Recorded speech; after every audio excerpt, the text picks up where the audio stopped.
did these spaces, like Paradise Garage, become more than just a dance club? What made them transformative? Uh, why does that history still matter today? I think the history of house music is so interesting, and the reason why I love to talk about it is because I do feel like there's a lot of judgment from certain generations, and it's because there's a lack of understanding and no other reason really. And sometimes if you tell a story in the right way, then you can convert people. You just kind of have to speak their language.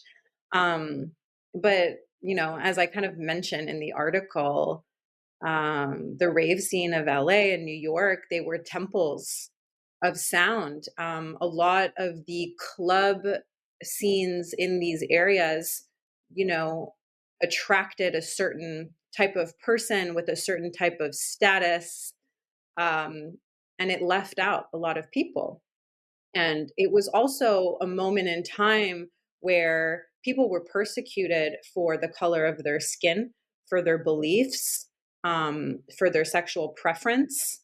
And so these places like the Paradise Garage became a safe space for people to truly show up exactly as they were, judgment free, radical self expression, radical self acceptance. And not only that, but you have now this music that has a message of positivity, this music that is creating communion and connection. And so, of course, this rave scene also saw the emergence of certain drugs like MDMA. And of course, these are considered high risk activities. And I'm not trying to glorify at all the use of, you know, scheduled drugs. But I have to say that where we are at right now in the psychedelic landscape, where we've brought MDMA all the way to the FDA, that entire movement owes a gratitude to that very rave dance scene, because when MDMA made its way from the lab to the dance floor, it meant that people got to experience this. The masses got to experience it. And what they were experiencing was a heart opening, right? Bonding. And it was a feeling that some people had never experienced at all. Once you experience that incredible heart opening, you realize that love, that embodiment of love lives within you, and you can then recreate it.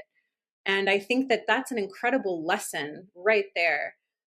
And of course there's misuse. Like that's just kind of how it goes, bright light, dark shadow. But overall, um, I think that MDMA has the ability to soften the walls of self, and this state of empathy just flourishes, and you've got these social barriers that dissolve.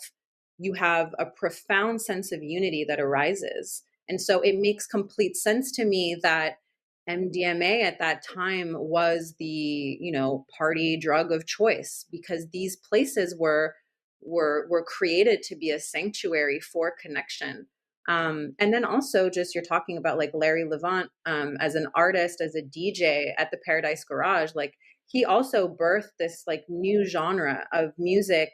Um, it was, people describe it as being transcendent. People talk about this music that was like a ceremony, and you wouldn't quite think about that. I feel like a lot of people that are maybe in like older generations, they hear house music, they hear electronic music, and they just think it's like thumping and it's mindless, and people are just like getting messed up and like going out and disassociating. But it's not. I feel like that's just so reductionist and just misunderstood.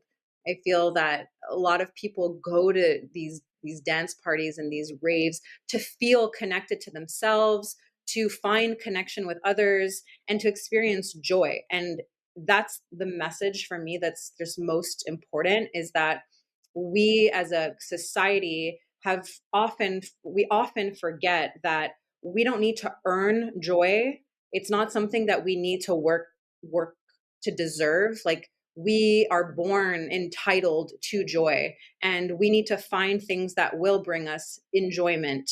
It is incredibly healing to go and just dance, just move your body, see other people around you vibing to that same music. Like, it is a total perspective shift. Hit the refresh button and just, I feel like we don't think about it enough in that way. And so the point of this article was not only to shed light on the history of house music and what it did, culturally for people, but like creatively, what it did for the future of psychedelics, and just that message around enjoyment and just how incredibly healing it can be.